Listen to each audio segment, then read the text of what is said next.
This is episode 156 of Teacher Approved. You're listening to Teacher Approved, the podcast helping educators elevate what matters and simplify the rest. I'm Heidi. And I'm Emily. We're the creators behind Second Story Window, where we give research-based and teacher-approved strategies that make teaching less stressful and more effective. You can check out the show notes and resources from each episode at secondstorywindow.net. We're so glad you're tuning in today. Let's get to the show. Hey there, thanks for joining us today. In today's episode, we've got some fun ideas of how to incorporate surprise and delight at the start of the year, and a teacher-approved tip for adding a little delight to your lunch. We start our episodes with a morning message, just like we used to do at morning meeting in our classrooms. The Summer Olympics may be over, but we are just starting with the Teacher Olympics. So this week's morning message is, name something that isn't an Olympic sport, but feels like an Olympic sport. And based on these responses, I think we all deserve some medals. For sure. Jessica says copier repair, which feels like it's a timed event. Yeah, definitely. Gina says managing transitions. Simone Biles can do a lot of things. I don't think she can get a bunch of first graders from their rug to their desks. Not as efficiently as a teacher could, that's for sure. Lori says packing up at the end of the day, because that does feel like a triathlon for sure. Oh gosh, yes. Danielle deserves a medal for doing report cards. Yep. And Joy takes gold in sprinting for running to the bathroom during recess. Catherine has stories to tell for managing the car rider line. Oh, that's rough. Jan's Olympic sport is setting up her classroom, and Shelley's is getting ready for back to school. Those events feel more like they deserve cash prizes and not just medals. I think we all deserve some cash prizes after this. Maru would come in strong at parent-teacher conferences. And Shelley deserves all the gold for running with the trash can to intercept a sick kid because you know what's coming. Oh, no. Becky is still feeling it from the end-of-year assessments. Not that I can blame her. And Naisha's got state testing flashbacks. Those are both so rough. April's already practicing for the Winter Olympic event of recess duty in the freezing cold. And Janice is competing against all of us to take the gold home on field trip day. And poor Janina just says teaching kindergarten. Yeah, I don't think any of us would argue with that one. Nope. Gold medals all around. We'd love to hear about your non-sport Olympic event in our teacher-approved Facebook group. At the start of the school year, one of our main goals is to build a positive relationship with each of our students. Although our motivation to build those positive relationships is that we genuinely care for these new little strangers in our rooms, the benefits go way past happy feelings. I read an article that said, positive teacher-student relationships have cascading benefits, and I love the image that brings to mind. I picture a waterfall tumbling over jagged rocks to the river below.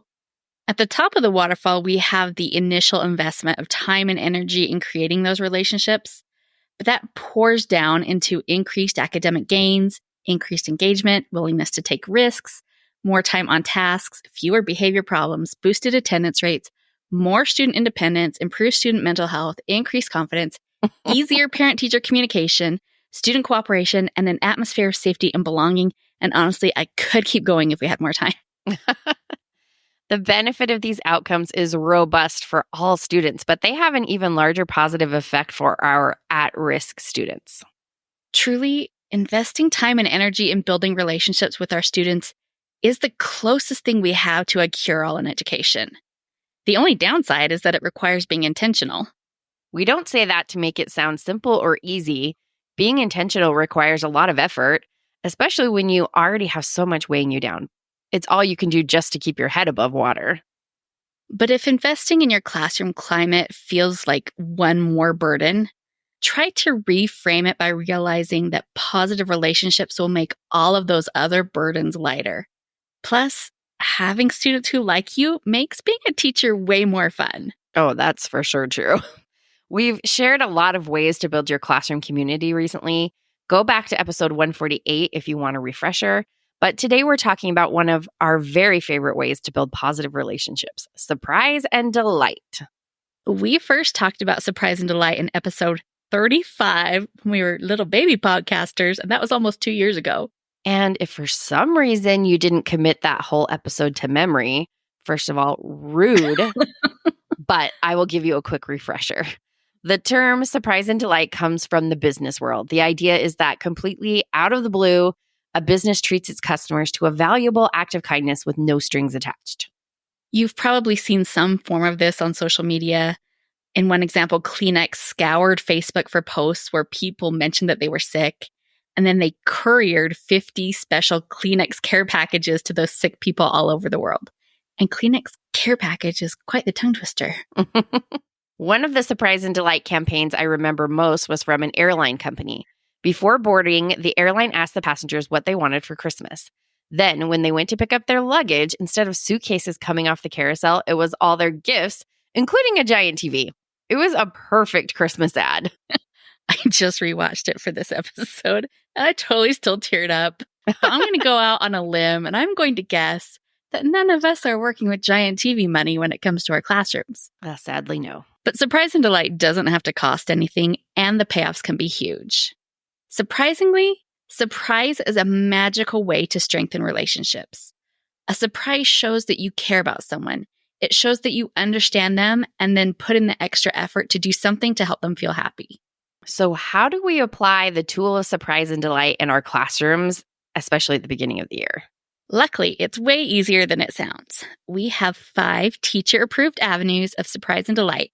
They are 1, change something, 2, add something, 3, celebrate something, 4, choose something, and 5, solve something.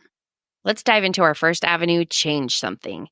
In the middle of January, you can get a lot of bang for your buck by making a change. You could change where the students do their math practice for a day, or change your schedule and teach afternoon subjects in the morning. But what can you change at the start of the year when students don't even know your routines yet? Well, this is a little tricky, but we love a challenge. One thing you can do is change an experience from what's expected to what's surprising. Instead of giving a regular lesson, see if there's a way to give a cool lesson. A lot of teachers like to start the year with lessons on kindness. You could change students' expectation by putting them in groups and giving each group a tube of dollar store toothpaste. Already, the kids will be buzzing with anticipation. Then tell the kids to squeeze out all the toothpaste. Every kid's dream, right? After all that toothpaste is in a bowl, hand each group some toothpicks and tell them to start refilling the tubes. Obviously, this will be slow work, so just give them enough time, maybe 5 minutes, to see how much work it will take. Have everyone clean up, and then the lesson comes in. It is easy to say things. Words come out of our mouths all day long, the way that toothpaste comes out of the tube. If we say unkind words or uncomfortable words, they are out there. We can work to fix the hurt we cause, but it's not easy, and things may never be exactly the same.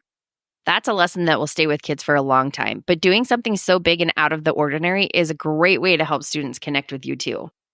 And you're not limited to toothpaste-related activities, fortunately. You could make a memorable impact by wearing a costume. Or even just a hat if you are like us and you're not a full costume person usually. Well, I did have a feather boa and a big feathery pink pen that I sometimes used when I was teaching handwriting. I'd throw on the boa and I would bust out an over-the-top French accent as I showed them how to make their letters. Now, I need to say, this did not happen often because, let's be honest, how often did I teach handwriting? Not often. And I didn't even do it every time we taught handwriting because I wanted to keep the surprise part of the surprise and delight. Surprise keeps things interesting. And honestly, my kids were never more engaged than when Madame Le Stylo was telling them that their sloppy letter T's were making her pen weep. Our second avenue of surprise and delight is to add something to your day. What if you surprised your class with an extra 5 minutes of recess one day? Or what if you came back from specialty class and led everyone in a round of super fast head, shoulders, knees, and toes? Your kids would be grinning from ear to ear, and all that cost you was a couple of minutes. You could also try adding something by integrating different subjects. Adding art to math is one of my favorite ways to delight students. You could have kids write skits to explain the water cycle, or go full Lin-Manuel Miranda and have them write raps about history. Oh, dear. If you live in a place that's going to experience a change of seasons soon, is there a way to add the season to your classroom? Think about sensory experiences like sight, sound, and even taste. Just be sure your changes aren't too distracting for your neurodivergent learners. I love the idea of bringing fall into my class. Maybe one day I could give them tiny cups of apple cider to sip while we watch our weekly phonics video. The surprise doesn't have to fit the theme of the other activities we're doing. We don't have to be watching a fall video to enjoy a fall surprise. The point is that surprise and delight elevate any moment. And it's also important to remember that these aren't rewards. Your students aren't earning these surprises. They're just little prezzies from you to say, I really like being your teacher, and I hope you like being my student. Hey there, teacher friend. Do you have a question or concern that could use a teacher-proof solution? We'd love to help you out by answering your question here on the podcast. You can submit your questions to hello@secondstorywindow.net and put podcast question in your subject line. We can't wait to hear what's on your mind. Now let's get to the really fun avenue of surprise and delight. Celebrate something. We love any excuse for a party. And with surprise and delight, you don't actually need an excuse. Wanting to celebrate is reason enough, so why not bust out a 30-second dance break just because it's a Wednesday afternoon? One of our very favorite celebrations happened on the second day of school. As second grade teachers, we loved to celebrate the second day of second grade. It was such a lovely change of pace to have an afternoon of just playing games together and getting to know each other while we talked about all things related to the number 2. Celebrating the first day of first grade might be hard since the first day is already a big celebration, but you could do the third day of third grade. Or you could skip ahead and celebrate the end of the first week of first grade or the 4th week of 4th grade.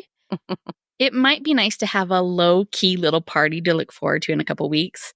Just remember to keep it a surprise for your class. Also, take a peek at the calendar. Anyone can celebrate the big holidays, but only the best kind of people celebrate the ridiculous ones. And FYI, Talk Like a Pirate Day is September 19th. Arr. You can keep your celebrations simple without losing their importance. There's no need to do a full classroom makeover unless that's something you really love. I celebrated Talk Like a Pirate Day by having my students greet each other like pirates during morning meeting. It was just a fun little surprise and a few moments to be silly together. NationalDayCalendar.com lists all the upcoming theme days. There's Star Trek Day on September 8th. You could teach your kids how to do the Vulcan greeting, live long and prosper. September 16th is Play-Doh Day. You could bring in Play-Doh for a few minutes of fun, or you could change up a lesson and have the kids use Play-Doh to model a math problem, or even sculpt an idiom. We recommend you avoid celebrating Beer Lovers Day on September 7th. Yeah, I think that's maybe more of an after-school activity. All right, we've changed something, added something, and celebrated something. Now it's time to surprise and delight by choosing something. Choice is incredibly motivating for students, so let's talk about some easy ways to surprise students by offering them a choice. I think the easiest way to give students a choice is to let them choose where to do their work. I don't mean flexible seating. Flexible seating is a great way to let students make decisions that support their needs, but flexible seating doesn't count as surprise and delight because it's part of the daily classroom culture. With this kind of seating choice, we're talking more like, you can decide if you want to work on your assignment at your desk or under your desk, but you have to be working under there. If you can't handle that choice, then I will have to make the choice for you to sit back in your seat. You can also give students a choice by letting them vote. Offer 2 options for a read aloud and let the students pick. Or if you've got a minute before walking to the computer lab, let the kids vote on whether to go the long way there or the short way there. The key to giving students choice is to make sure that as the teacher, you can live with whatever option they decide. It's better to tell your students that they can choose 3 problems to skip on their math paper than letting them choose whether or not to do their math paper at all. Although most kids would probably find that both surprising and delightful. We are up to our 5th and final avenue of surprise and delight, solve something. There are great ways to incorporate problem solving all year long, but it is especially useful at the start of the school year because it's a fun and powerful way to teach kids how to function in your class and how to work together. We love the Pigeon books, and a fun extension of the Pigeon has to go to school would be having kids work together to design a mode of transportation for the Pigeon using pipe cleaners and Lego wheels. Or maybe they have to use popsicle sticks and tape to design a crayon box, and you can have a competition to see which group's box holds the most crayons. Another regular back-to-school activity is getting to know the teacher. Instead of sharing details about you, make your students earn the information by solving for it. Use math problems to answer questions like how old you are, maybe if you want to give that one away, how many pets you own, how many kids you have, your shoe size, your birth date, and so on. You could make the problems simple for younger students and more challenging for your older kids. A fun way to extend this is to have kids write math problems to introduce themselves. Then everyone is not only learning about each other, but practicing a little extra math to go with it. Surprise and delight is a powerful tool in the classroom, and it really can be as simple as moving everybody to an unexpected corner of the room for a read aloud. A little change can feel like a treat. But the key to using surprise and delight successfully is making it intentional. Being intentional might sound like the opposite of being surprising, but things get too crazy in the classroom. This will quickly become one more thing that's lost in the shuffle. One solution might be to write a note to yourself to include surprise and delight somewhere in your plans each week. And to help your memory, maybe make a list of the 5 avenues to refer to. Change something, add something, celebrate something, choose something, and solve something. Surprise and delight is an easy way to elevate your classroom, and the benefits of improved teacher-student relationships will last the whole year. We'd love to hear how you incorporate surprise and delight. Come join the conversation in our Teacher Approved Facebook group. Now let's talk about this week's Teacher Approved tip. Each week we leave you with a small, actionable tip that you can apply in your classroom today. This week's Teacher Approved tip is eat the small half of your sandwich first. Can you explain this, Heidi? I can, but I can't take credit for it. This tip comes from the Happier Ladies podcast. In episode 37, they give suggestions for ways to romanticize your lunch. And that whole episode is great, and you might want to check it out now that we are back into the swing of packing a lunch every day. But one of the tips that they shared, and I loved it so much, was to eat the smaller half of your sandwich first. And Malika had to explain what this meant. She said that she noticed a friend brought a sandwich to lunch every day. And every day, this friend's sandwiches were cut into 2 very unequal pieces. Malika finally asked what was going on, and the friend explained that one day she accidentally cut her sandwich in half unequally. When she ate the small side of her sandwich, she looked down and she still had so much sandwich left. It felt like getting a little treat. So every day she cuts her sandwich in 2 unequal pieces and eats the smaller side first. It's simple and it's silly, but what a fun little hack. This probably wouldn't work as well for salad. No. But if you're eating leftovers or a wrap or even a protein bar, you could try splitting it in 2 and eating the smaller side first and boosting your mood a little in the process. And who doesn't need a mood boost in the middle of the day? Just don't use this as a fraction lesson. Yeah. To wrap up the show, we are sharing what we're giving extra credit to this week. Emily, what gets your extra credit? I'm giving extra credit to the AFMAT, AFMAT electric pencil sharpener. So we talked about this a couple weeks ago, and I said that I needed to give it a try. So, of course, I was like, well, I got to order it now. And guess what? We love it. It works so well, and it's adorable. I like that it automatically feeds the pencil in and out, and it charges. You can use it unplugged too. Now, every pencil in our house is extremely sharp, and my kids are just waiting for one to dull so they can sharpen it again. In fact, they were breaking pencils so that they could sharpen them again because it was so much fun.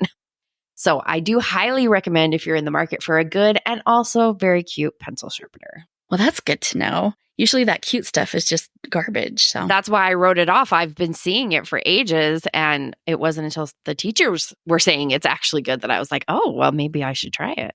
I trust the teachers. Yes. Well, that's a good solution to a big headache. What are you giving extra credit to, Heidi? Well, this is much less exciting. Well, maybe. I guess it depends. My extra credit goes to fresh garden tomatoes. We are in peak tomato season, and our dad loves to grow lots of varieties of them. There's just nothing better. Nothing tastes more summery than a fresh garden tomato. I love that blend of tart and sweet. The little salt and pepper, it's like eating a 5-star meal. So August tomatoes are where it is at. I'm going to be sad when we're done with them. Yes. The only thing we'll be sad about being gone in August. Yes. That's it for today's episode. Remember to plan a little surprise and delight to help strengthen your teacher-student relationships. And don't forget this week's teacher-approved tip to eat the smaller side of your sandwich first. If you enjoyed this episode, we would love if you shared it with a teacher friend who might enjoy it as well. It's the best way to help our show reach new listeners. We hope you enjoyed this episode of Teacher Approved. I'm Heidi. And I'm Emily. Thank you for listening. Be sure to follow or subscribe in your podcast app so that you never miss an episode. You can connect with us and other teachers in the Teacher Approved Facebook group. We'll see you here next week. Bye for now. Bye.